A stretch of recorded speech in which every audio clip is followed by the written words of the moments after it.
Hello everyone. तो यहाँ से हमने रिमेनिंग क्वेश्चन छोड़े थे। तो क्योंकि मैंने सोचा कि वो पार्ट्स पड़ा रहेगा और हम पूरा करने के चक्कर में काफ़ी टाइम डिले हो जाएगा, तो मैंने उसे अपलोड कर दिया था वीडियो को। आप अच्छे से पूरी वीडियो को पहले देखा करिए। बहुत सारे लोग कुछ कुछ क्वेश्चन देख के यहाँ वहाँ भटकते हैं। तो अगर आपके पास ज़्यादा टाइम है तो फिर आप ठीक है, आप यहाँ वहाँ देख लीजिए। बट मुझे लगता है कि अच्छे से अगर पूरा देखेंगे तो चीज़ें ज़्यादा क्लियर होंगी। बाकी चॉइस आपकी है। चलिए, क्वेश्चन हमारा शुरू हो रहा है कि ला नीना के संबंध में निम्नलिखित कथनों पर विचार करें। देखिए, ये कॉन्सेप्ट है मानसून के विषय में, तो आप पढ़ते ही होंगे या नोट्स जहाँ से भी आपने पढ़ा होगा, लूसेंट से या घटना चक्र से या वाणी से, तो आपको ये कॉन्सेप्ट मिलता होगा, है ना। तो क्वेश्चन यहाँ पर बना है कि ये मध्य और पूर्व मध्य भूमध्य रेखीय प्रशांत क्षेत्र में समुद्र की सतह के तापमान में आवधिक वार्मिंग को संदर्भित करता है। सेकेंड ऑप्शन कह रहा है कि ला नीना का संबंध भारत में भारी मानसूनी वर्षा से है। ऊपर दिए गए कथनों में कौन सा से कथन सही है, ये हमें बताना है। ऑप्शन ए केवल एक, बी केवल दो, सी एक और दो दोनों, या डी ना तो एक और ना ही दो। ठीक है। देखिए, आमतौर पर ला नीना तब होता है जब व्यापारिक हवाएं बहुत तेज हो जाती हैं। ठीक है, जो मध्य और पूर्वी प्रशांत क्षेत्र में ठंडे पानी के असमान संचय का कारण बनती हैं, और यह अल नीनो के विपरीत प्रभाव लाता है। ला नीना का हिंद महासागर द्विध्रुव पर कोई प्रभाव नहीं पड़ता। अल नीनो की घटना, जो कि आमतौर पर एक वर्ष से अधिक समय तक नहीं रहती है, तो ये उसी के विषय में कॉन्सेप्ट है। आप पीडीएफ को पढ़ोगे तो और अच्छे से क्लियर हो जाएगा। ओके। देखिए, रात का समय तो बहुत हो गया, बट कुछ लोगों की दिवाली है, चलती रहती है, और हम सब लोगों का शांत होना, अपने अकॉर्डिंग अनुकूल होना देखें, सोचेंगे कि व्यक्ति एकदम हमारे अकॉर्डिंग चले तो ऐसा बहुत मुश्किल होता है। तो हमें कई बार विपरीत परिस्थितियों में भी अपनी जर्नी को चालू रखना पड़ता है ना। यही नियम कहता है, यही समय बताता है कि आपको चलते रहना चाहिए। रुकेंगे तो फिर नुकसान आपका, उनका क्या, उनकी दिवाली तो अभी बहुत दिन चलती रहेगी, कुछ लोगों की तो पीने पाने की भी रहती है ना। तो यहाँ पर डी ऑप्शन आपका आ रहा है, यानी कि ना तो फर्स्ट और ना ही सेकंड। ओके, चलो बढ़ते हैं आगे। क्या होता है ना कि मैं कई बार ये जो माहौल है शांत होने का वेट करती रहती हूँ, और बहुत बहुत रात मुझे हो जाती, 1 बज जाते, 2 बज जाते। तो फिर ऐसे क्या है ना कि नुकसान काफ़ी हो जाता है। तो थोड़ा सा है, एडजस्ट कर रही हूँ, तो उसी का वेट कर रही थी, इसीलिए मैंने हाफ वीडियो को अपलोड कर दिया था। मेरा मन तो नहीं था, बट फिर मैंने सोचा ऐसे तो टाइम निकलता जाएगा, इसलिए चलिए सॉरी भी बोलती हूँ सब उन चीज़ों के लिए जो कंडीशन हो जाती है। और नेक्स्ट क्वेश्चन है कि टाइफून वामको निम्नलिखित में से किस क्षेत्र में विकसित हुआ। ऑप्शन है उत्तर पश्चिमी प्रशांत महासागर, बी पश्चिमी हिंद महासागर, सी फंडी की खाड़ी, या डी ओखोटस्क का सागर। देखिए, यहाँ पर करंट भी इंक्लूड है, कुछ क्वेश्चन करंट के भी इसमें है। ठीक है, तो ये आपको ध्यान रखना। टाइफून वामको फिलीपींस में टाइफून यूलिसिस के रूप में जाना जाता है। एक शक्तिशाली और बहुत विनाशकारी तूफान था जिसने फिलीपींस और वियतनाम को नुकसान पहुंचाया था। टाइफून उष्णकटिबंधीय चक्रवात है जो प्रशांत महासागर के उत्तर पश्चिमी भाग में उत्पन्न होते हैं। ये जापान, चीन, फिलीपींस आदि के तटों पर पाए जाते हैं। ये विनाशकारी प्रकृति के होते हैं। ये नाम है टाइफून वामको, इसलिए इसमें आंसर कुछ और है। ठीक है, वो बदल के आया पीडीएफ में, बट आप जब 4-5 नाम पढ़ते हैं ना, विली विली, टाइफून, टाइफो, हरिकेन, तो इनको आप याद रखिएगा, ये ज्योग्राफी में आते हैं क्वेश्चन, है ना। यहाँ पर फिलहाल ये करंट से था उत्तर पश्चिमी प्रशांत महासागर। ओके। नेक्स्ट क्वेश्चन है कि उत्तर पूर्वी मानसून NEM के संबंध में निम्नलिखित कथनों पर विचार करें। ऑप्शन है इसकी शुरुआत दक्षिण पश्चिम मानसून की वापसी के बाद होती है, बी ये भारत के उत्तर पूर्व क्षेत्र के लिए वार्षिक वर्षा का प्राथमिक स्रोत है। ऊपर दिए गए कथनों में से कौन सा से कथन सही है। ठीक है, ऑप्शन है फर्स्ट केवल फर्स्ट, बी केवल सेकंड, सी फर्स्ट और सेकंड दोनों, या डी ना तो फर्स्ट और ना ही सेकंड। तो हमें बताना है, ये आपका कॉन्सेप्ट रहा, ये लाइनें रही जो वहाँ पर कथन दिया गया, और इसका हमें आंसर बताना है। ठीक है, तो उत्तर पूर्वी मानसून भारत में दिसंबर से फरवरी तक की अवधि में उत्तर पूर्व से दक्षिण पश्चिम की ओर चलने वाली पवनों को उत्तर पूर्वी मानसून पवनें कहते हैं। ठीक है, तो इस हिसाब से आपका कॉन्सेप्ट क्लियर, और ऑप्शन सी आपका सही हो जाता है। चलिए हम बढ़ते हैं नेक्स्ट क्वेश्चन की ओर। ओके, नेक्स्ट है कि निम्नलिखित में से कौन से बादल धब्बेदार, धूसर या सफ़ेद बादल हैं जिनमें अक्सर अंधेरा होता है। तो पहली बात तो ये जो लैंग्वेज है धूसर धब्बेदार में भी कुछ लोगों को नहीं समझ में आई होगी क्लियरली, तो हम पहले इसका इंग्लिश ट्रांसलेशन देख लेते हैं। ओके, देखिए कह रहे हैं which of the following clouds are spotty grey और white clouds which are often dark. Option है एल्ट्रोट्रेस क्लाउड। अब मैं इसका इधर भी बता देती हूँ क्योंकि इसमें कुछ जो प्रोनाउंसिएशन है वो चेंज हो जाता है ना। अल्ट्रो स्ट्रेटस बादल, बी स्ट्रेटो क्यूमुलस बादल, सी अल्टो क्यूमुलस बादल या डी सिरस के बादल। मुझे ऑनेस्टी बोलूँ तो ज्योग्राफी अगर आपने पढ़ी होगी तो उसमें ज़रूर पढ़ा होगा। लूसेंट का मुझे इतना आइडिया नहीं कि शायद उसमें ये चैप्टर दिया होगा, दिया तो होगा ही, पर आपको क्लियर हुआ कि नहीं ये जो आपको देखना है और उस हिसाब से आपको क्वेश्चन अटेंड करके देखना है कि आपका कॉन्सेप्ट क्लियर है कि नहीं। ठीक है, तो जिनमें अक्सर अंधेरा होता है तो ऐसे जो बादल होते हैं वो अल्ट्रोस्ट्रेटस बादल पानी की बूंदों और बर्फ़ के क्रिस्टल या दोनों के मिश्रण से बनते हैं। ठीक है, तो इसलिए आपका ऑप्शन यहाँ पर फर्स्ट हो जाता है सही। चलिए अब हम आगे बढ़ते हैं। नेक्स्ट क्वेश्चन है कि विश्व के प्रमुख गर्म मरुस्थल मुख्य रूप से निम्नलिखित में से किससे संबंधित है। ऑप्शन है गर्म पेरुवियन करंट, बी हार्श अक्षांश, सी वेस्टर्लीज या डी जलधाराएं।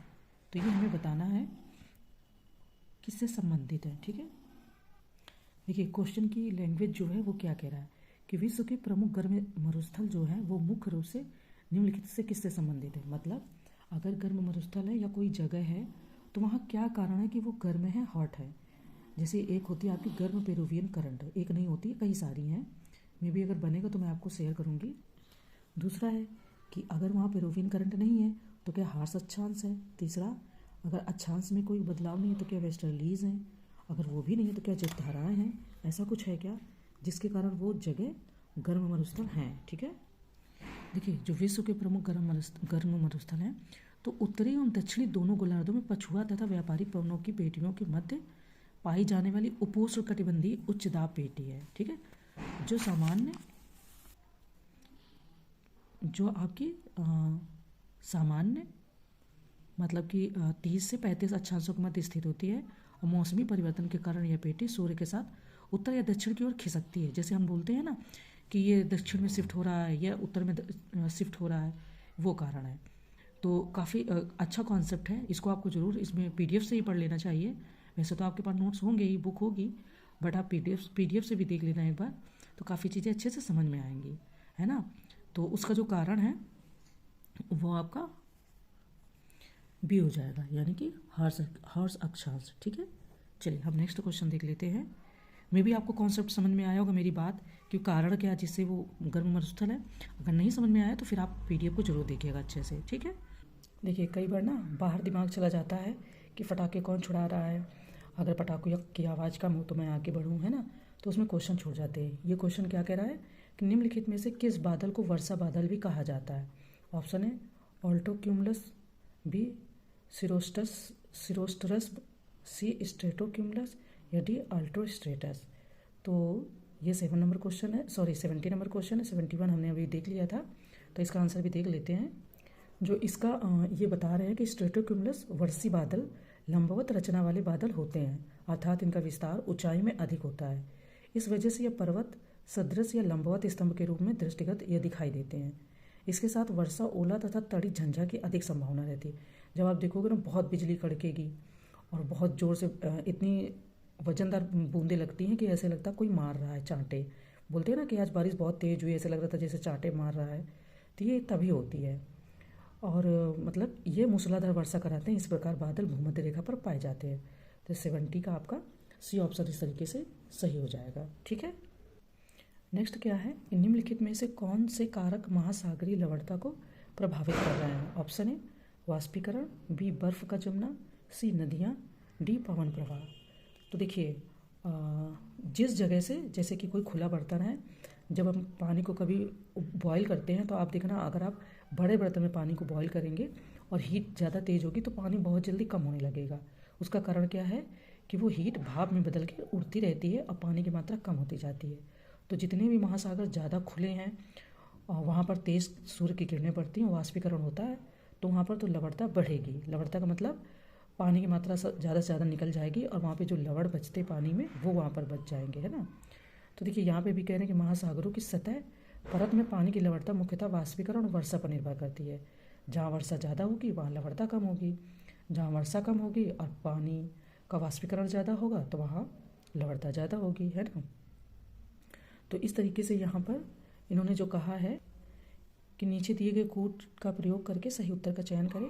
ऑप्शन ए केवल फर्स्ट, सेकंड और थर्ड, बी केवल सेकंड, थर्ड और फोर्थ, सी केवल फर्स्ट, थर्ड और फोर्थ, या डी फर्स्ट, सेकंड, थर्ड और फोर्थ। तो ऐसे क्वेश्चन में मोस्टली मतलब कि प्रोबेबली ऐसे होता है कि आपका डी आंसर सही होता है। तो यहाँ पर फिलहाल डी आंसर आपका सही है। क्यों? क्योंकि पवनों का प्रवाह, नदियाँ, बर्फ़ का जमना, वाष्पीकरण, वर्षा भी इसमें भूमिका निभाती है। ठीक है, तो इस तरीके से आपका डी आंसर सही हो जाएगा। चलिए अब हम आगे बढ़ते हैं। नेक्स्ट है कि यूरोप महाद्वीप के निम्नलिखित समुद्रों को उत्तर से दक्षिण की ओर व्यवस्थित करें। ऑप्शन ए बाल्टिक सागर, बी सफ़ेद सागर, सी आयोनियन सागर, और थर्ड फोर्थ एड्रियाटिक सागर। तो नीचे दिए गए कोड का प्रयोग कर सही उत्तर का चयन करें या चुनें। ठीक है, option A first, second, third और fourth, B second, first, third, fourth, C second, first, fourth, third, या D fourth, second, first, third. तो यूरोप महाद्वीप के निम्नलिखित समुद्रों को उत्तर से दक्षिण में लगाना है, यूरोप के। ठीक है, थोड़ा सा रिवीजन किया होगा या आप रिकॉल करने की कोशिश करें तो आपको आइडिया लगेगा, है ना। बाल्टिक उत्तरी यूरोप का एक सागर है जो लगभग सभी ओर से ज़मीन से घिरा है। इसके उत्तर में स्कैंडिनेवी प्रायद्वीप, स्वीडन, उत्तर पूर्व में फिनलैंड, पूर्व में इस्टोनिया, लिथुआनिया, लातविया, दक्षिण में पोलैंड तथा दक्षिण पश्चिम में जर्मनी है। ठीक है, तो इस तरीके से आपका ऑप्शन जो है वो हो जाता है सी सही। ठीक है, इसके बाद खूब अच्छे से पीडीएफ में बहुत सारी चीज़ें डिटेल में दी हैं, और चीज़ें आप पढ़ लेना, आपके काफ़ी काम में आएंगी, है ना। नेक्स्ट है कि बोगनविले द्वीप हाल ही में खबरों में है, निम्नलिखित में से किस महासागर में स्थित है। अब देखिए ये नाम भी बहुत फेमस नहीं है तो कई बार और करंट में भी है ना। ऑप्शन ए हिंद महासागर, बी प्रशांत महासागर, सी अटलांटिक महासागर, या डी आर्कटिक महासागर। बोगनविले अगर आपने करंट सही से देखा होगा तो ऑब्वियसली याद आ जाएगा, बट फिर भी कई बार होता है कि हमें चीज़ें टाइम पे रिकॉल नहीं होती है ना। माइंड ही तो है कितनी चीज़ों को रखेगा। तो ये द्वीप समूह जो है बोगनविले, ये दक्षिण प्रशांत द्वीप समूह पापुआ न्यू गिनी से स्वतंत्र होने के लिए कुछ समय पूर्व मतदान किया।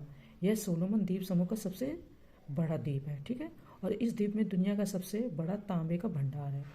देश में सबसे अधिक बोली जाने वाली भाषा हलिया है। देश को अभी संयुक्त राष्ट्र में अपनी मान्यता साबित करनी है बोगनविले द्वीप को। तो ये आपका प्रशांत महासागर, ठीक है, दक्षिण प्रशांत द्वीप समूह, तो प्रशांत महासागर आपका ऑब्वियसली हो जाएगा। चलिए नेक्स्ट क्वेश्चन देखते हैं। नेक्स्ट है कि कभी कभी समाचारों में देखा जाने वाला विस्फोट गाया समुद्री जलधारा निम्नलिखित में से किससे संबंधित है। ऑप्शन है आर्कटिक महासागर, बी प्रशांत महासागर, सी हिंद महासागर, या डी अंटार्कटिक महासागर। आर्कटिक और अंटार्कटिक में कंफ्यूज नहीं होइएगा, थोड़ा ध्यान से पढ़ेंगे तो याद रहेगा। ठीक है, देखिए विस्फोट गाया जलधारा कनाडा के उत्तर में पश्चिमी आर्कटिक महासागर के चारों ओर दक्षिणावर्त दिशा में चलती है। ठीक है, चारों ओर दक्षिणावर्त में चलती है। तो ध्यान रहे कि गायर इन क्षेत्रों में प्राकृतिक रूप से ग्लेशियरों के पिघलने से और नदी अपवाह से ताज़ा पानी एकत्र करती है। तो इस तरीके से ये हो जाएगा आर्कटिक महासागर, यानी कि ऑप्शन ए आपका सही हो जाएगा। ठीक है, चलिए नेक्स्ट क्या है कि निम्नलिखित में से किस महासागरीय धारा को ब्लैक स्ट्रीम कहा जाता है। Option A gulf stream current, B Labrador current, C Kuroshio current, या डी अलास्का करंट। तो महासागरीय धारा को ब्लैक स्ट्रीम कहा जाता है। कुरेशियो धारा को जापान करंट या ब्लैक करंट के रूप में भी जाना जाता है। जापानी में कुरेशियो शब्द का अर्थ है ब्लैक स्ट्रीम। यह अटलांटिक महासागर में गल्फ स्ट्रीम का प्रशांत एनालॉग है। देखिए कुरेशियो करंट मेरे को भी याद थी, बट इसी को अगर ब्लैक करंट भी कहा जाता है ये बात मुझे नहीं आती। ठीक है, तो आपका जो ऑप्शन यहाँ पर होता है वो हो जाएगा कुरेशियो करंट। इसी को आप ऐसे करके ब्लैक स्ट्रीम भी लिख लीजिएगा। ठीक है, चलिए इसी तरीके से कई बार नए नए शब्दों के बारे में पता चलता है। नेक्स्ट है कि महासागरों के संबंध में निम्नलिखित कथनों पर विचार करें। ऑप्शन ए पृथ्वी पर लगभग 50 से 80% ऑक्सीजन उत्पादन समुद्र से आता है। ठीक है, सेकेंड ऑप्शन हमारा कह रहा है कि इस उत्पादन का अधिकांश हिस्सा समुद्री प्लैंकटन से है। ऊपर दिए गए कथनों में से कौन सा से कथन सही है ये बताना है। ऑप्शन ए केवल फर्स्ट, बी केवल सेकंड, सी फर्स्ट और सेकंड दोनों, या डी ना तो फर्स्ट और ना ही सेकंड। तो ऑक्सीजन के बारे में हो रही है और महासागरों के बारे में भी बात हो रही है। वैज्ञानिकों का अनुमान है कि पृथ्वी पर ऑक्सीजन का उत्पादन 50 to 80% महासागरों से आता है। इसीलिए महासागरों को प्लास्टिक मुक्त कचरा मुक्त बोला जाता है ना। कैंपेन चलाया जाता है, लोगों से अपील की जाती है कि आप कम से कम कचरा फैलाएं, क्योंकि जो रियल हमारी सांस चल रही है, जिससे मानव जाति जिंदा है, वो तो ऑक्सीजन के ही सहारे जिंदा है। और ऑक्सीजन भी नहीं सही से मिलेगी तो कितनी प्रॉब्लम हो रही है देख रहे हैं, है ना।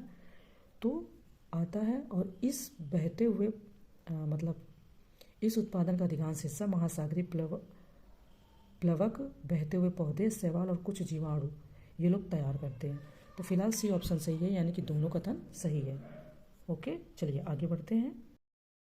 नेक्स्ट क्वेश्चन है कि विश्व का सबसे बड़ा सागर, मृत सागर निम्नलिखित में से कहाँ पर स्थित है। ऑप्शन है इजराइल और जॉर्डन के बीच, बी मैक्सिको की खाड़ी में, सी अरब सागर में, या डी कोरल सागर में। ठीक है, तो विश्व का सबसे बड़ा मृत सागर, हाँ इम्पोर्टेंट है।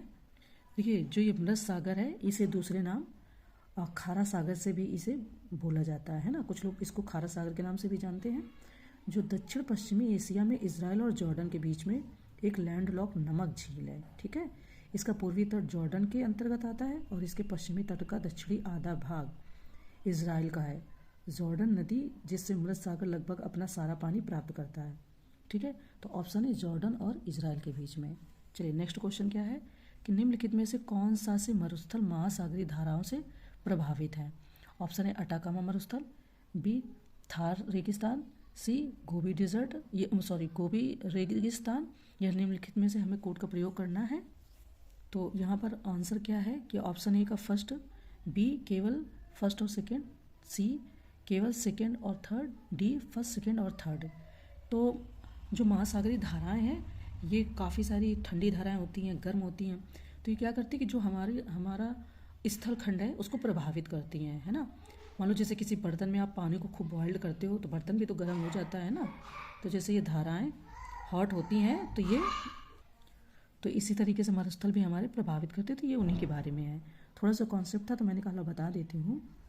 वैसे तो आप जब पूरा कॉन्सेप्ट पढ़ते होंगे तो आपको ज़्यादा चीज़ें क्लियर होंगी, है ना। देखिए ठंडी महासागरीय धाराएं जो होती हैं अटाकामा मरुस्थल जैसे तटीय मरुस्थलों के निर्माण में योगदान करती हैं। तट की ओर बहने वाली हवा ठंडे पानी के संपर्क से ठंडी होकर कोहरे की एक परत पैदा करती है। ये घना कोहरा भूमि पर बहता है। चिली के प्रशांत तट पर अटाकामा मरुस्थल एक तटीय मरुस्थल है। ठीक है, तो इस तरीके से यहाँ पर जो धाराएं प्रभावित करती हैं उनमें से ऑप्शन ए सही है केवल। लेकिन ये दोनों मरुस्थल कैसे हैं, देखो थार और गोबी का मरुस्थल जो है ये आंतरिक मरुस्थल है जो महाद्वीपों के मध्य में पाए जाते हैं, बीच में, है ना। क्योंकि नमी से भरी हवाएं उन तक नहीं पहुंचती हैं। जब तक तटीय क्षेत्रों से वायु राशि भीतर भाग में पहुंचती है तब तक वे अपनी सारी नमी को खो चुकी होती हैं। देखिए इसका कॉन्सेप्ट ऐसे समझिए, जैसे आप मार्केट से बहुत सारी चॉकलेट लेके निकले और छोटे छोटे बच्चे आपके गली में या गांव में या शहर में जहाँ आप रहते हो अगर आपको जानते हैं तो स्टार्टिंग में ही सब लोग क्या बोलेंगे कि मुझे एक दे दो, मुझे एक दे दो। तो पहले आप बहुत सारे लोगों को दे दोगे। लास्ट में आपको ये रियलाइज़ होगा कि मेरे घर में भी 2-3 अगर बच्चे हैं तो अगर मैंने यहाँ सारे बच्चों को प्यार में सारी टॉफ़ी या चॉकलेट दे दिया तो मेरे घर के लिए नहीं बचेंगी। तो आप बहुत कोशिश करते हो, वो बच्चे बहुत जिद करते हैं, नहीं नहीं मेरे को भी दे दो, उनको दिया है मेरे को भी दे दो। तो आपके पास अगर 100 चॉकलेट थी तो आपके पास लास्ट में 1 या 2 बचती हैं। तो आप सोचते हो चलो 1 ही 2 से काम चला लेते हैं और बाकी तो यहाँ मैंने दे दिया। तो आप उनको क्या डिस्ट्रीब्यूट करते हुए आते हो, है ना। वैसे जब हवाएं एक छोर से दूसरी छोर को जाती हैं तो पहली मात्रा में वो धीरे धीरे पानी को गिराती जाती है तो लास्ट में बहुत कम बचती है। इसका इस तरीके से कॉन्सेप्ट है। ठीक है, चलिए हम आगे बढ़ते हैं। फिलहाल आंसर आपका ओनली ऑप्शन ए सही होगा। ओके, नेक्स्ट है कि मोनाजाइट निम्नलिखित में से किस समुद्र तटीय क्षेत्र के बालू में पाया जाता है। ऑप्शन है कोरोमंडल तट, बी चांदीपुर तट, सी मालाबार तट, या डी रत्नागिरी तट, है ना। मोनाजाइट, देखिए मालाबार की मोनाजाइट रेत थोरियम से भरपूर है। मोनाजाइट रेत प्राथमिक फास्फेट खनिजों जैसे सीरियम से बनी होती है और मालाबार केरल की रेत में छोटे भूरे क्रिस्टल के रूप में होती है। ये रेत पश्चिमी घाट के ग्रेनाइट और नील से निकलती है और 47 से अधिक धाराओं द्वारा केरल के तट पर लाई जाती है। ठीक है।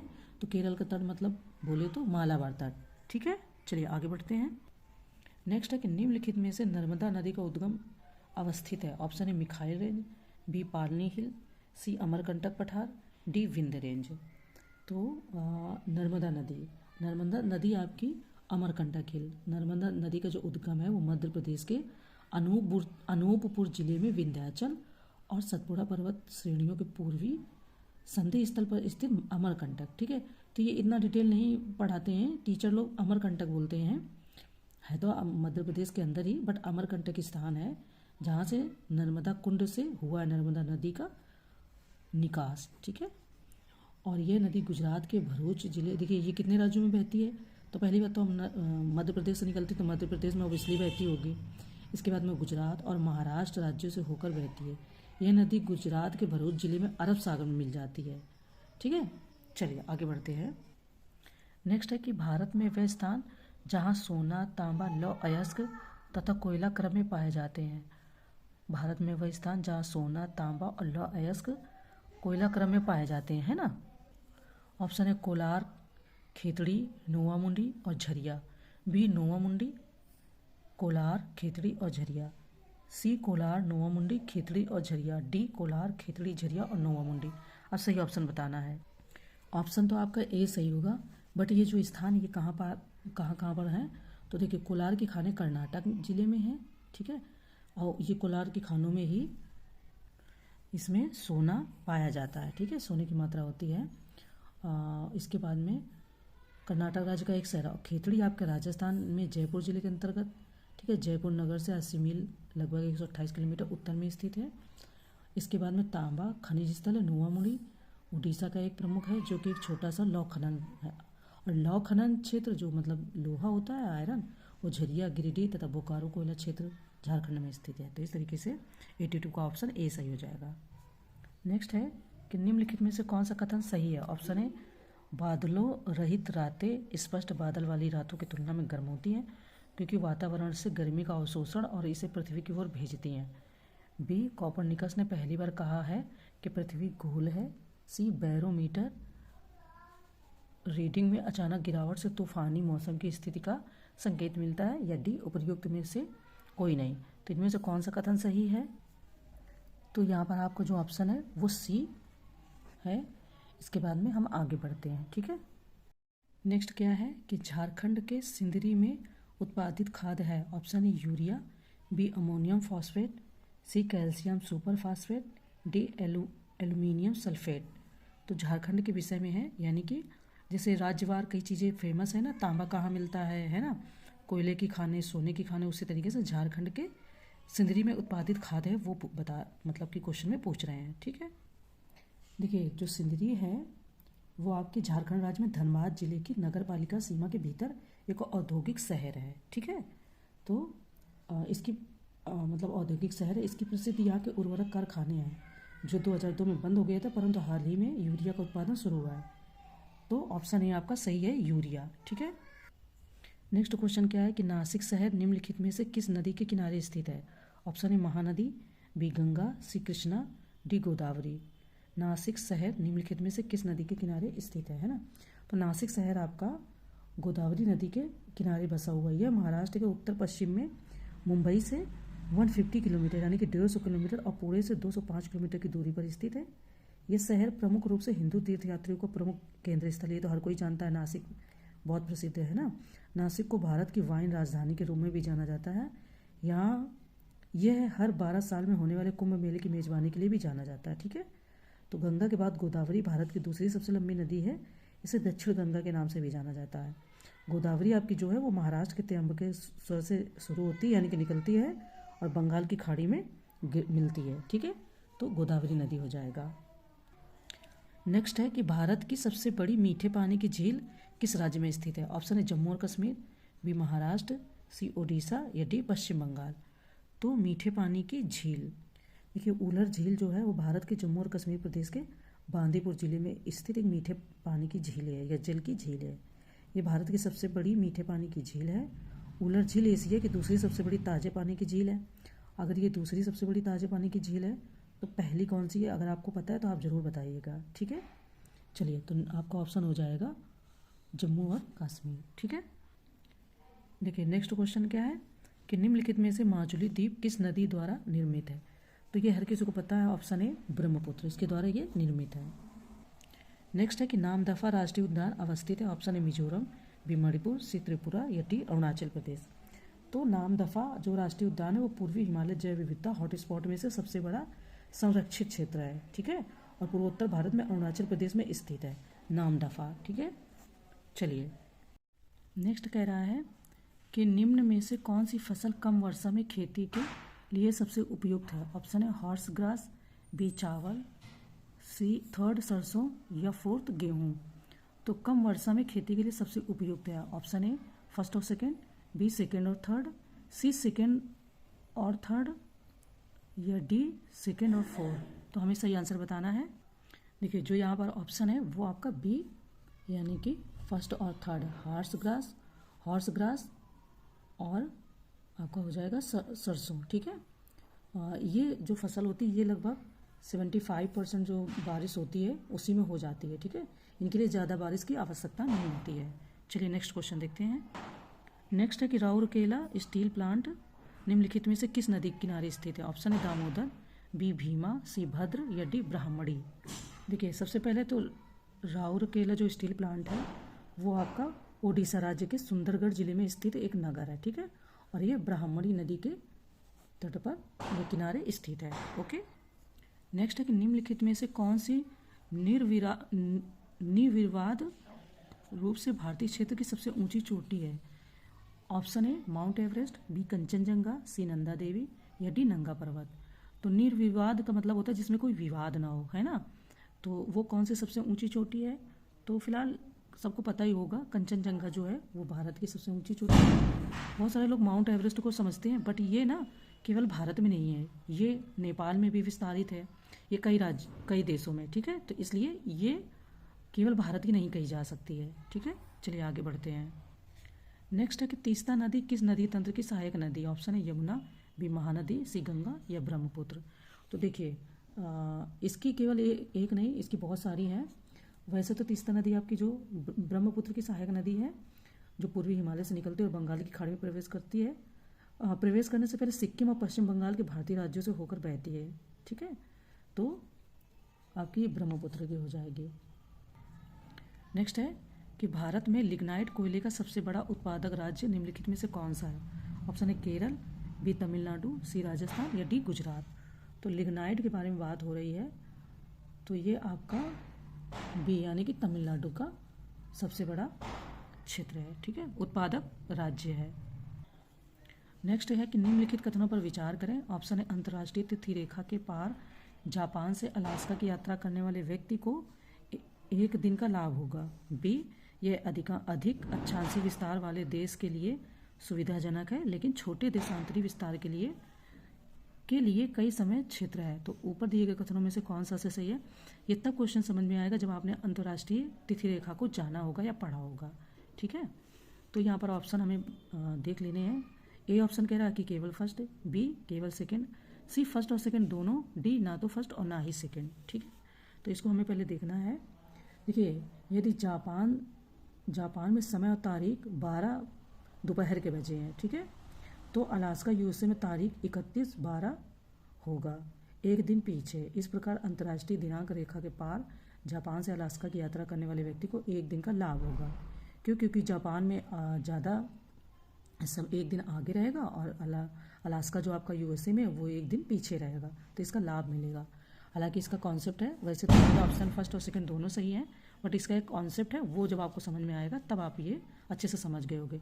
वैसे आपने ज्योग्राफी में पढ़ाई होगा तो आपको ये चीज़ें समझ में आ ही जाएंगी। ठीक है, नेक्स्ट है कि भूमध्य सागर निम्नलिखित में से किस देश की सीमा है। भूमध्य सागर निम्नलिखित में से किस देश की सीमा है। ऑप्शन है जॉर्डन, इराक, लेबनान, सीरिया। सही उत्तर का चयन करें। ठीक है, तो ऑप्शन ए फर्स्ट, सेकेंड और थर्ड, बी केवल सेकेंड और थर्ड, सी केवल थर्ड और फोर या डी फर्स्ट, सेकेंड और फोर। तो हमें बताना है। देखिए भूमध्य सागर की जो रेखा है, समुद्र की जो तट रेखा है, वो आपकी 22 देशों से लगती है। ठीक है, इन देशों को आप किसी गाने के द्वारा, दोहे के द्वारा याद कर लीजिए, बहुत हेल्प करेगा। और बहुत रिपीटेड क्वेश्चन है, कुछ ना कुछ तो वो पूछ ही लेता है, या तो देशों के नाम पूछ लेता है 21-22 में से दे के, या तो डायरेक्ट पूछ लेता कि भूमध्य सागर की इन देशों में रेखा लगती है। तो मैं आपको एक बार बता देती हूँ, मैं ये बता देती हूँ कि पीडीएफ में इसके सारे देशों के नाम दिए हैं। तो आप किसी भी दोहे से, गाने से, शायरी से, कैसे भी, हमें तो सिर्फ एग्ज़ाम निकालना है, उसलिए हमें कुछ भी करना पड़े उस तरीके से हम कर लेंगे। मैंने उसे एक दोहे के तरीके याद कर रखा है, बट पीडीएफ में दिए, तो आप उन देशों के नाम को लिख लो, उनके फर्स्ट अल्फ़ाबेट से आप कोई भी कुछ भी बना लो। राम जी आएंगे, गंगा नहाएंगे, ऐसे कुछ भी बना सकते हो, है ना। सैर करने जाएंगे, कुछ भी जो ठीक लगे आपको पढ़ने के हिसाब से। फिलहाल ऑप्शन आपका यहाँ पर सी है, सही है, यानी कि 3 और 4। अब देखिए 3 और 4 लेबनान और सीरिया, ठीक है, ये लगते हैं। बट अब हमें सीमा है तो लेबनान सीरिया, बट हम ये कैसे डिसाइड करेंगे, हमें वहाँ नहीं याद आता है ना। एग्ज़ाम में इतना प्रेशर रहता है कि सारी चीज़ें घर में तो लगती हैं कि अरे कोई दिक्कत नहीं है, नो टेंशन नहीं है, हम याद कर लेंगे, बट वहाँ रियली में जब प्रेशर में होते हैं एग्ज़ाम सेंटर में तो नहीं याद आता है। तो मैं तो यही सजेस्ट करूँगी, आपके पास इससे बेटर चॉइस हो तो आप उसे अपना लो। ओके, चलिए आगे बढ़ते हैं। नेक्स्ट है कि निम्नलिखित कथनों पर विचार करें। ऑप्शन है ग्रेनाइट चट्टानों के मुख्य घटक सिलिका और मैग्नीशियम है।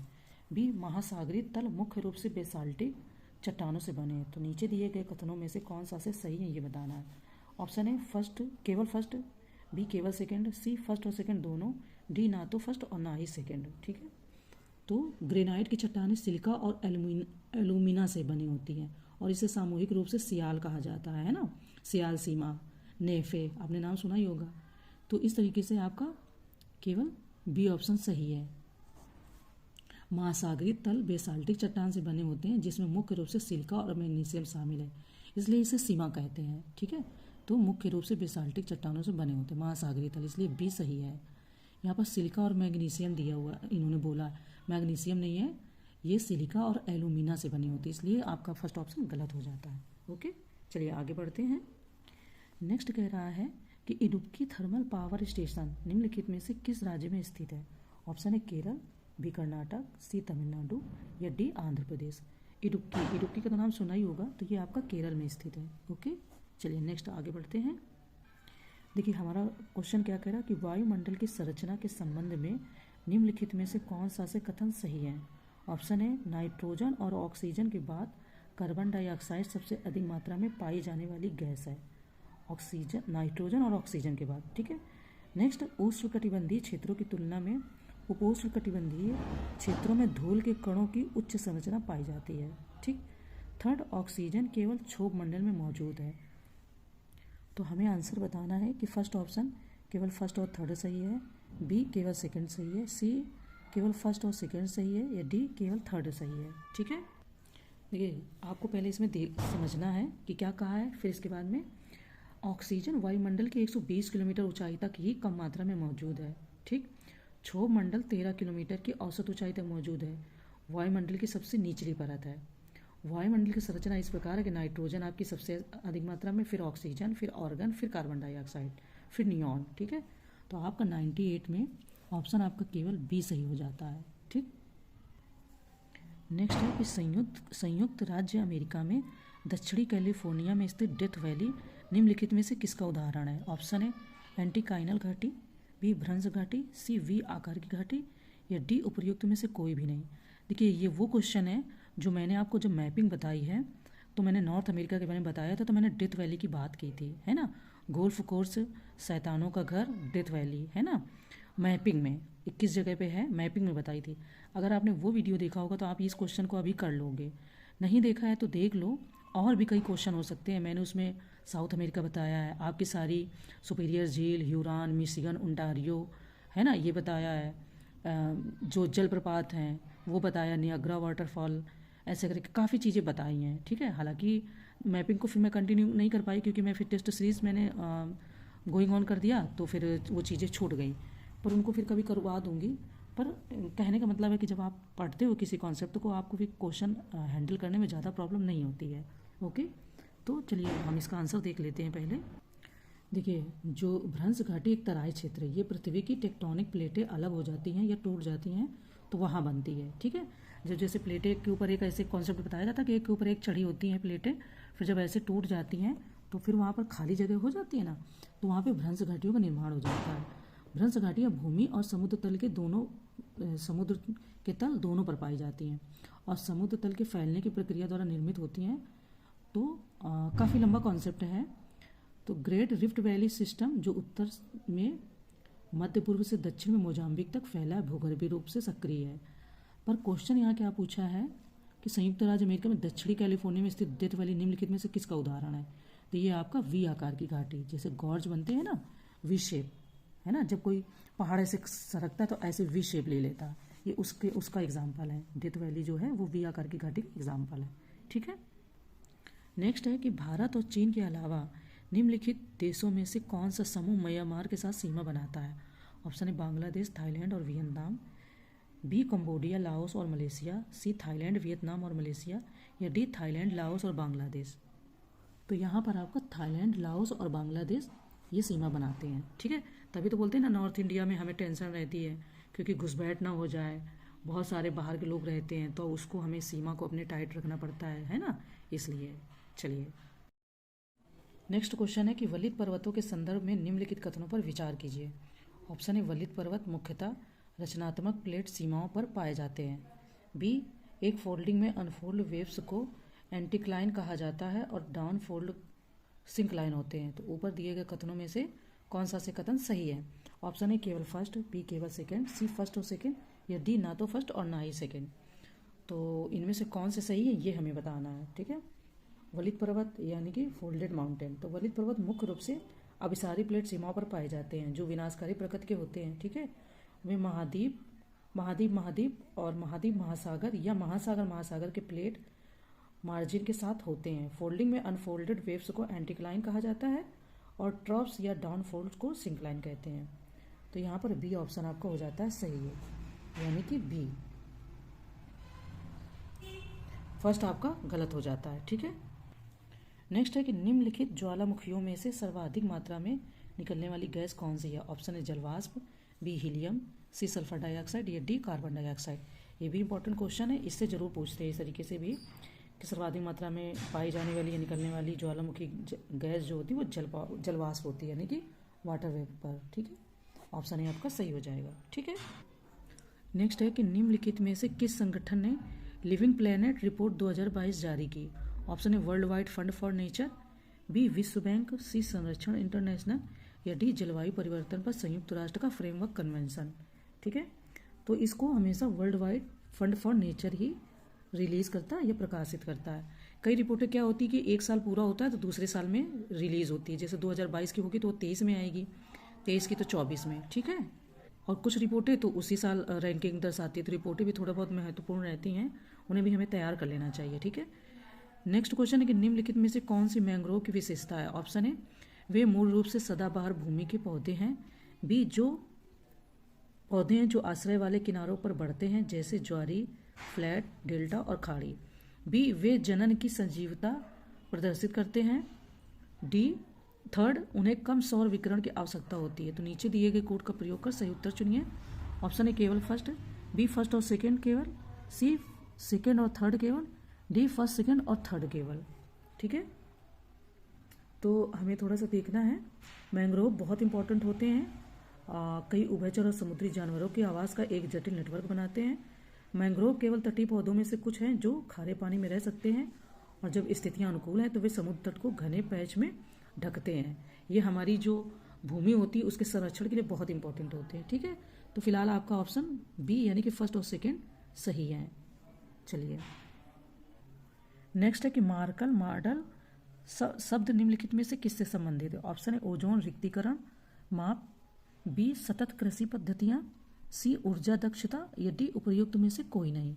मार्कल मॉडल अगर आपने नाम सुना होगा तो ऊर्जा योजना गतिविधियों का समर्थन करने और संभावित भविष्य के परिदृश्यों का विश्लेषण करने के लिए मार्कल मॉडल शब्द महत्वपूर्ण उपकरण है। ठीक है, तो इसके आगे और आप पढ़ लीजिएगा अच्छे से, पर सारा कुछ बताने में ना फिर बहुत लंबा हो जाएगा वीडियो। ओके, नेक्स्ट है कि राष्ट्रीय जैव विविधता प्राधिकरण NBA का मुख्यालय कहाँ है?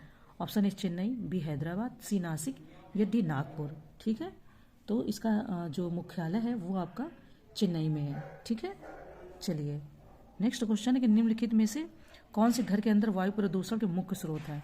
ऑप्शन ए अत्यधिक नमी, बी नए कालीन, सी बाहरी प्रदूषण, या डी कीटनाशक। तो हमारे ऑप्शन नीचे दिए गए हैं जिसकी सहायता से सही उत्तर का चयन करना है। ऑप्शन ए केवल थर्ड और फोर, बी केवल फर्स्ट सेकेंड और फोर, सी केवल सेकेंड थर्ड और फोर, या डी फर्स्ट सेकेंड थर्ड और फोर। ठीक है, तो कई बार मैंने बोला है कि ऐसी जगह पर डी ऑप्शन आपका सही हो जाता है। चलिए नेक्स्ट क्वेश्चन है, नेक्स्ट है कि निम्नलिखित में से किसने पारिस्थितिकी शब्द गढ़ा? Option A Tansley, B Ernest Haeckel, C Grinnell, या डी डार्विन। किसने पारिस्थितिकी शब्द गढ़ा? तो हम इसका इंग्लिश ट्रांसलेशन देख लेते हैं। Who among the following coined the term ecology. Ecology को भी पारिस्थितिकी कहते हैं, तो ऐसे आपको समझने में आसानी हो जाएगी। ठीक है, गढ़ा, तो इसको आपके जो पारिस्थितिकी के वैज्ञानिक थे जर्मन वैज्ञानिक अर्नेस्ट हैकल ने। ठीक है, अर्नेस्ट हैकल, ऑप्शन आपका बी सही हो जाएगा।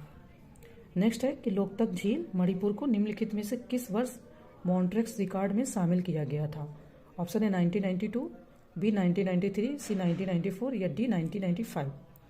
तो लोकतक झील आपको पता है जल संग्रहण क्षेत्र में वनों की कटाई, जलकुंभी का संक्रमण और प्रदूषण जैसी परिस्थितिकी समस्याओं के परिणाम स्वरूप मणिपुर में स्थित लोकतक झील को 1993 में मॉन्ट्रेक्स रिकॉर्ड में शामिल किया गया था। ठीक है, चलिए नेक्स्ट है कि निम्नलिखित में से कौन सा ग्लोबल वार्मिंग का प्रभाव नहीं है? ऑप्शन है समुद्र के स्तर में वृद्धि, बी प्रवाल-भित्तियों का विरंजन, सी जानवरों की आबादी का व्यापक रूप से गायब होना, या डी पृथ्वी के चुंबकीय अक्ष का स्थानांतरण। तो आई होप आंसर मिल गया होगा, सिंपल है। देखिए, समुद्र के स्तर में वृद्धि का मतलब पानी में बढ़ोतरी, प्रवाल-भित्तियों का विरंजन ये भी आपका ग्लोबल वार्मिंग है, जानवरों की आबादी का व्यापक रूप से गायब होना ये भी है, बट डी आपका नहीं है क्योंकि पृथ्वी के चुंबकीय अक्ष का स्थानांतरण का ग्लोबल वार्मिंग से कोई लेना देना नहीं है। ठीक है, चलिए देखिए, जो आरओ में सी सैट का पोर्शन आता है वो यहाँ पे क्वेश्चन है, तो इस तरीके से हम इनको भी देख लेते हैं और करंट के भी क्वेश्चन इसमें इंक्लूड है ना, तो ये हमें बहुत ही हेल्प करेंगे। क्वेश्चन कह रहा है कि यदि 1/4 संख्या का तिहाई 15 है तो संख्या का 3/10वां भाग क्या होगा?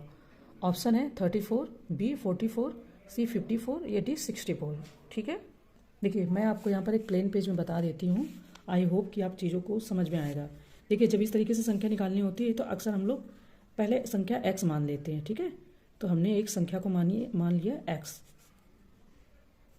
इस तरीके से। ठीक है, वो कह रहे हैं कि 1/4 का 1/3 भाग 15 है। ठीक है, 15 है, तो अब हमने 15 मान लिया, तो 15 ये किसके बराबर में मान लिया? x के बराबर में। समझिए कि हमें संख्या नहीं पता थी तो पहले x माना था, तो x बराबर हमने यहाँ पर उसी 15 को ले लिया। ठीक है, और इंटू इनका और इनका इंटू हो जाएगा। ठीक है, तो बराबर आ जाएगा 180। तो इसलिए आप यहाँ पर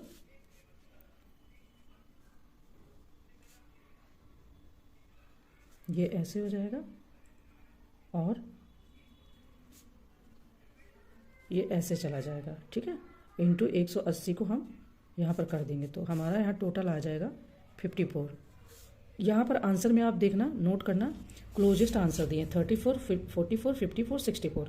कई बार क्या होता है कि अगर आपका 1-2 अक्षर ऊपर नीचे हो गया तो दूसरा आंसर आ जाएगा, है ना, तो क्लोजेस्ट आंसर दिया हुआ है तो 54 यानी कि सी हमारा आंसर हो जाएगा। इस तरीके से होता है, बट कई लोगों को कुछ और तरीका आता है या कोई और ट्रिक से अगर सॉल्व कर सकते तो आप अपने अकॉर्डिंग उस तरीके से सॉल्व कर लीजिएगा। ठीक है, पीडीएफ में भी देखेंगे तो उन्होंने भी ये वाला ही तरीका इसी तरीके से ही दिया है, मे भी थोड़ा बहुत ऊपर नीचे होगा बट यही आया है। ठीक है, चलिए आगे बढ़ते हैं। नेक्स्ट क्वेश्चन है कि वह छोटी से छोटी पूर्ण संख्या कौन सी है जिसे 6:7 के अनुपात के दोनों पदों में से घटाकर 16:21 से कम का अनुपात दिया जाए। देखिए, इसका मैंने 2 बार सॉल्व किया बट एग्जैक्ट आंसर सही से आया नहीं, तो हम अभी इसको स्किप कर देते हैं। आप में से जिसको ये चीज़ समझ में आ जाए मैं पीडीएफ भी शेयर करूँगी तो आप उसको सॉल्व कर लीजिएगा। अभी फ़िलहाल मेरे से इस तरीके से नहीं सॉल्व हो रहा है, कुछ कहीं मिसमैच हो रहा है तो इसलिए एग्जैक्ट आंसर में थोड़ी प्रॉब्लम हो रही है। हाँ, तो हम आगे बढ़ते हैं। चलिए नेक्स्ट है कि एक आयत का क्षेत्रफल 460 वर्ग मीटर है, यदि लंबाई चौड़ाई से 15% अधिक है तो आयताकार क्षेत्र की चौड़ाई कितनी होगी? ऑप्शन है 18 मीटर, बी 20 मीटर, सी 22 मीटर और डी 25 मीटर। ठीक है, देखिए क्वेश्चन नंबर 113 से क्वेश्चन नंबर 117 तक का मैं आगे बढ़ा रही हूँ। मैं इसका PDF में क्वेश्चन को इंक्लूड कर दूंगी और विद आंसर, तो आप इनको अपने हिसाब से देख के कर लीजिएगा, क्योंकि मुझे रीजनिंग ज़्यादा सही से समझ में आती है तो मैं उसको बता देती हूँ। इसमें कहीं कहीं कुछ कुछ आंसर मुझसे मिसमैच हो रहे हैं तो मैं इसे आगे बढ़ा देती हूँ। ठीक है, चलिए, ये रीजनिंग का क्वेश्चन है। एक निश्चित कोड में टुगेदर को ये कोड से लिखा जाता है, तो उसी कोड में पैरल को इस प्रकार लिखा जाएगा। ठीक है, चलिए बताते हैं।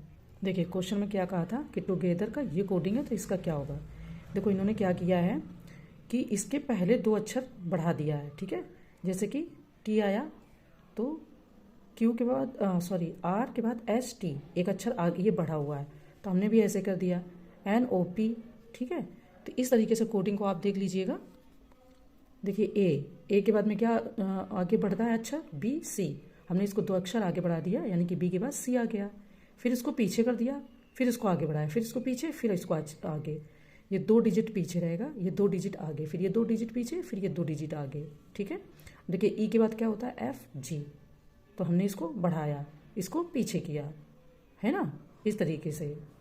चलिए, तो ये हमारा इसमें सी आंसर सही हो जाएगा। वहाँ पर मैं देख के बताती हूँ आपको, जहाँ पर ये कोड आया होगा NCP QJG, अब यहाँ पर C है इसलिए हमारा ये आंसर G वाला सही होगा। हमारा लास्ट में G आया है, ये G यानी कि C ऑप्शन सही है। ठीक है, नेक्स्ट है कि 11, 12, 17, 18, 23, 24 श्रृंखला में अगला पद कौन सा आएगा। ऑप्शन है 27, B 29, C 31, D 33। तो इसको भी सॉल्व करके देख लेते हैं। देखिए बहुत सिंपल है, बच्चों वाला क्वेश्चन है। इन्होंने दिया है 11, 12, 17, 18, 23, 24। 11 + 1 12 हो गया, 12 + 5 17, 17 + 1 18, 18 + 5 23, 23 + 1 24, 24 + 5 29। अब ये 29 हमारे किस ऑप्शन में आंसर आ रहा है ये हम चेक कर लेते हैं। ठीक है, देखिए तो 29 हमारा आ रहा है बी में, और 119 का बी ही ऑप्शन सही है। ठीक है, चलिए देखिए ये दिशा वाला क्वेश्चन है। श्वेता 5 किलोमीटर पूर्व की ओर जाती है, फिर वह दक्षिण पश्चिम की ओर मुड़ जाती है, और 5 किलोमीटर जाती है, वह फिर से उत्तर पश्चिम की ओर मुड़ती है, और उस बिंदु के संदर्भ में 5 किलोमीटर जाती है जहाँ से उसने शुरुआत की थी। अब वह कहाँ है। ऑप्शन है दक्षिण पश्चिम में, बी उत्तर पश्चिम में, सी पूर्व में, डी शुरुआती बिंदु पर। ठीक है, चलिए इसको सॉल्व कर लेते हैं। देखिए जब आपने डायरेक्शन इस तरीके से बना ली तो उसे 5 किलोमीटर आप पूर्व की तरफ चलाइए, फिर दक्षिण पश्चिम चलाइए, फिर उत्तर पश्चिम चलाइए। तो यहाँ पर इन्होंने पूछा था कि अब वह कहाँ पर है, तो वह आपकी नहीं, हाँ वह अब शुरुआती बिंदु पर है। ठीक है, यानी कि डी ऑप्शन आपका सही हो जाएगा। अगर आपको डायरेक्शन आती है तो बहुत आराम से आंसर आ जाएगा। ओके, अब ये करंट का क्वेश्चन है कि राष्ट्रपति द्रौपदी मुर्मू ने निम्नलिखित में से कहाँ पर संविधान पार्क का उद्घाटन किया। ऑप्शन है जयपुर, बी पुणे, सी दिल्ली, या डी लखनऊ में। ठीक है, तो प्रधानमंत्री नरेंद्र मोदी ने 3 जनवरी 2023 को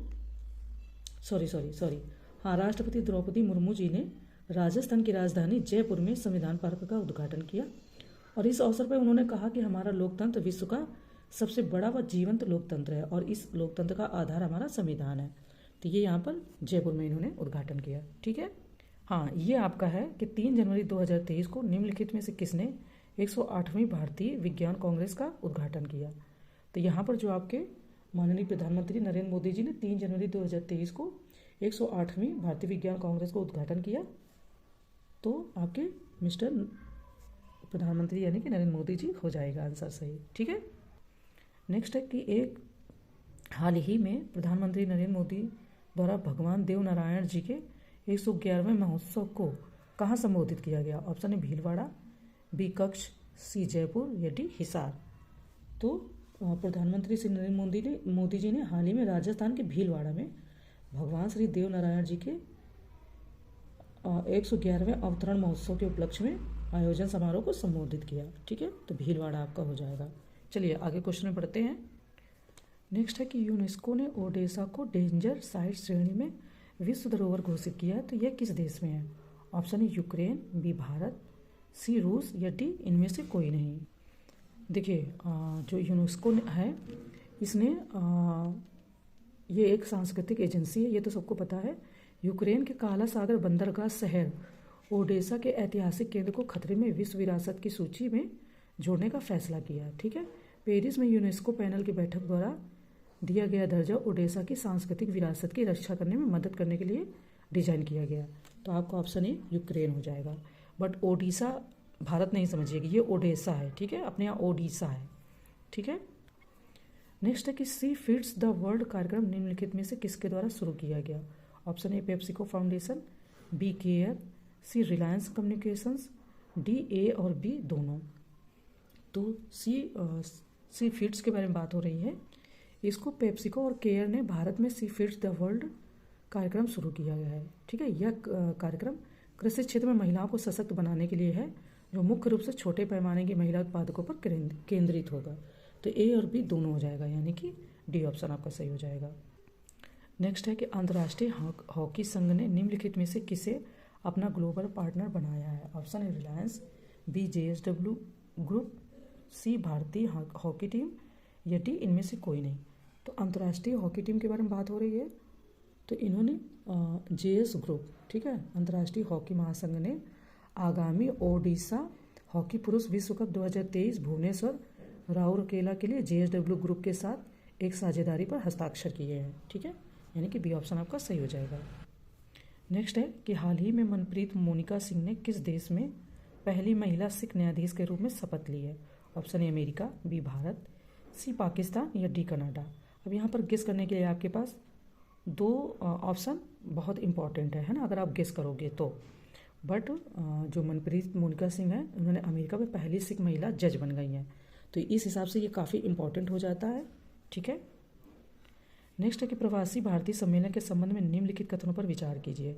ऑप्शन है 17वां प्रवासी भारतीय दिवस सम्मेलन मध्य प्रदेश सरकार के साथ साझेदारी में 8 से 10 जनवरी 2023 तक इंदौर में आयोजित किया गया। बी, इस सम्मेलन का विषय है प्रवासी अमृत काल में भारत की प्रगति में विश्वसनीय भागीदार। तो नीचे कूट दिए गए हैं, सही उत्तर का चयन करना है। ऑप्शन है फर्स्ट, बी केवल सेकेंड, सी फर्स्ट और सेकेंड दोनों, डी ना तो फर्स्ट और ना ही सेकेंड है।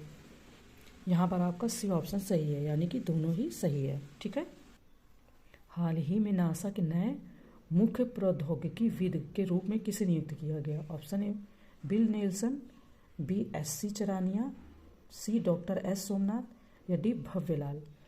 तो जनवरी के आसपास के सारे करंट हैं। तो भारतीय अमेरिकी एरोस्पेस उद्योग विशेषज्ञ SC चरानिया को अमेरिकी अंतरिक्ष एजेंसी नासा का नया प्रमुख नियुक्त किया गया है। AC चरानिया, यानी कि बी ऑप्शन आपका सही हो जाएगा। ठीक है, हाल ही में दुनिया का पहला पाम लीफ पांडुलिपि संग्रहालय कहाँ खोला गया। ऑप्शन है चेन्नई, बी वायनाड, सी वाराणसी, या डी तिरुवनंतपुरम में। ठीक है, तो पाम लीफ है ना, तो ये आपका डी तिरुवनंतपुरम, ठीक है, में स्थापित किया गया है। नेक्स्ट है कि निम्नलिखित में से किसका नाम बदलकर अमृत उद्यान रखा गया। ऑप्शन है चारबाग, बी मुगल गार्डन, सी आराम बाग, या डी इनमें से कोई नहीं। तो नाम बदला गया है, इसलिए तो दिल्ली स्थित राष्ट्रपति भवन के मुगल गार्डन का नाम बदलकर अमृत उद्यान कर दिया गया है। ठीक है, बी। चलिए आगे बढ़ते हैं। नेक्स्ट है कि भारतीय रेलवे ने किस वर्ष तक कार्बन तटस्थ बनने के लिए रूपरेखा तैयार की है। ऑप्शन है 2025, बी 2027, सी 2030, या डी 2035। भारतीय रेलवे की बात हो रही है, तो ये आपका है वर्ष 2030 तक। ठीक है, भारतीय रेल मंत्रालय ने ऐसी घोषणा की है। नेक्स्ट है कि निम्नलिखित में से किसको पीछे छोड़ते हुए भारत विश्व का तीसरा सबसे बड़ा ऑटो बाजार बन गया। ए चीन, बी दक्षिण कोरिया, सी जापान, या डी अमेरिका। तो तीसरे नंबर पर आ गया है, ये तो बहुत ही अच्छी और खुशी की बात है। भारत ने साल 2022 में अपने नाम एक बड़ा रिकॉर्ड किया है। साल 2022 में भारत जापान को पीछे छोड़ते हुए दुनिया का तीसरा सबसे बड़ा ऑटोमोबाइल मार्केट बन गया है। ठीक है, world third largest automobile market.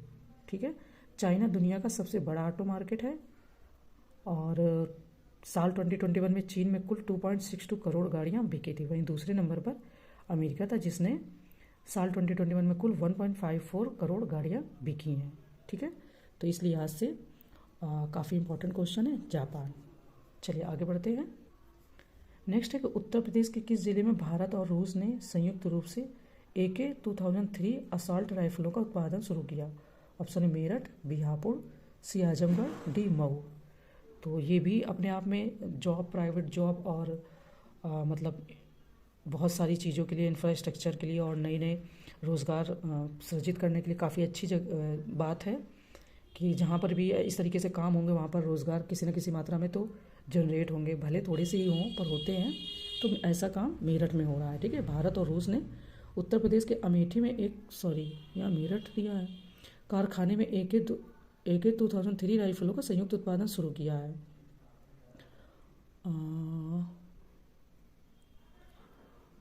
इसको स्किप कर देते हैं। यहाँ पर मेरठ है और वहाँ पर अमेठी है। अमेठी आपकी इधर लखनऊ की साइड पड़ती है और मेरठ, तो इसको स्किप करते हैं, गूगल से शायद देख लेंगे फिर इसको कंफर्म करेंगे। ठीक है, इसको अभी आप स्किप कर दीजिएगा। नेक्स्ट, समुद्री अभ्यास ट्रोपेक्स 23 का आयोजन निम्नलिखित में से किसके द्वारा किया जा रहा है? ऑप्शन है भारतीय थल सेना, बी भारतीय वायुसेना, सी भारतीय नौसेना या डी उपर्युक्त सभी। ठीक है, चलिए आगे तो इसका आंसर देख लेते हैं पहले। देखिए, भारतीय नौसेना के प्रमुख समुद्री अभ्यास ट्रोपेक्स 2023 संस्करण वर्तमान में हिंद महासागर क्षेत्र में चल रहा है। ठीक है, तो ये आपका सी भारतीय नौसेना किसके साथ किया जा रहा है? तो भारतीय नौसेना के साथ। ठीक है, देखिए नेक्स्ट है कि हाल ही में पेट्रोलियम मंत्रालय ने 1 अप्रैल 2023 से पेट्रोल में कितने प्रतिशत इथेनॉल मिलाने की घोषणा की? ऑप्शन ए 10%, बी 15%, सी 20% या डी 25%। तो गन्ने और अन्य कृषि जिन्सों से निकाले गए 10% इथेनॉल को पेट्रोल में मिलाने का मूल लक्ष्य मूल रूप से नवंबर 2022 था, लेकिन देश की कुछ चुनिंदा जगहों पर 1 अप्रैल 2023 से इथेनॉल वाला पेट्रोल मिलने की घोषणा हुई है। तो ये आपका सी ऑप्शन सही है। ठीक है, नेक्स्ट है कि यूविन पोर्टल का संबंध निम्नलिखित में से किससे? ऑप्शन है गर्भवती महिलाओं का पंजीकरण और टीकाकरण, बी महिला शिक्षा को बढ़ावा, सी महिलाओं को ओलंपिक खेलों में जाने के लिए प्रेरित करना या डी लैंगिक समानता। देखिए काफ़ी अच्छा है। गर्भवती महिलाओं के पंजीकरण और टीकाकरण के उद्देश्य से यूविन नाम से नया कार्यक्रम लॉन्च किया गया है। इस कार्यक्रम को प्रत्येक राज्य और केंद्र शासित प्रदेश के 2 जिलों में पायलट मोड में शुरू किया जाना है। यह यूनिवर्सल टीकाकरण कार्यक्रम UIP के लिए डिजिटलीकरण और वास्तविक समय के आधार पर टीकाकरण की स्थिति को अपडेट करने में सक्षम होगा। तो ये आपका गर्भवती महिलाओं का पंजीकरण और टीकाकरण से संबंधित हो जाएगा। ठीक है, नेक्स्ट है कि हाल ही में वनडे में दोहरा शतक लगाने वाले सबसे कम उम्र के खिलाड़ी कौन बने? ऑप्शन है Michael Bracewell, B Shubman Gill, C Ishan Kishan या डी सूर्य कुमार यादव। तो शुभमन गिल वनडे में दोहरा शतक लगाने वाले सबसे कम उम्र के खिलाड़ी बन गए हैं। ठीक है, बी ऑप्शन आपका सही हो जाएगा। नेक्स्ट है कि हाल ही में जारी रिपोर्ट के अनुसार भारतीय अर्थव्यवस्था किस वर्ष तक 26 ट्रिलियन की डॉलर की अर्थव्यवस्था बन जाएगी? ऑप्शन है 2030, 2037, 2040, 2047। 26 ट्रिलियन। ठीक है, तो हाल ही में जारी रिपोर्ट के अनुसार ये आपकी 2047 तक बन जाएगी, है ना। And last but not the least, निम्नलिखित में से किसने अपनी नई पुस्तक Irfan Khan a life in movies की घोषणा की है? ऑप्शन है विशाल भारद्वाज, बी अनुराग बसु, सी मृदुला गर्ग या डी शुभ्रा गुप्ता, है ना। तो जिसने घोषणा की है वो है ऑप्शन डी शुभ्रा गुप्ता। तो ये हमारी टेस्ट सीरीज कंप्लीट होती है। बहुत ही अच्छे और इम्पॉर्टेंट क्वेश्चन है, फैक्ट भी है, करंट भी है। तो अब आपको बहुत अच्छे से इसको रिवाइज कर लेना है अपने करंट को और अटेंड करना है। चलो मिलते हैं फिर नए दूसरे टेस्ट सीरीज के साथ। ओके, तब तक के लिए थैंक यू।